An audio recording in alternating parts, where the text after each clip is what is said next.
घरात ओसरी. अवलाबाई डोळ्यात पाणी घेऊन बसलेल्या होत्या. तुकाराम महाराज त्यांच्या जवळ येतात. अवलाबाई दुःखाने म्हणतात, आता किती सहन करू महाराज? घरात दुष्काळ, कर्ज, उपासमार. आयुष्य फक्त संकटांनी भरलंय. मला काहीच आशा दिसत नाही. आवली, असं मनात घेऊ नकोस. आयुष्य नेहमी सारखं राहत नाही. सुख आलं की त्यामागे दुःख येतं आणि दुःख आलं की त्यामागे सुख येतं. म्हणजे सुख दुःख आलटून पालटून येत राहतात.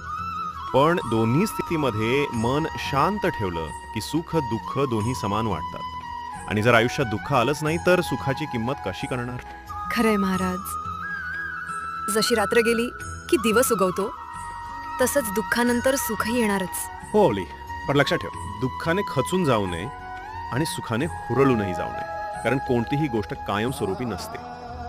सुखाचा माज नसावा आणि दुःखाचं ओझ नसावं. अशा प्रेरणादायी गोष्टी ऐकायला आणि शिकायला आमच्या चॅनलला नक्की सबस्क्राईब करा.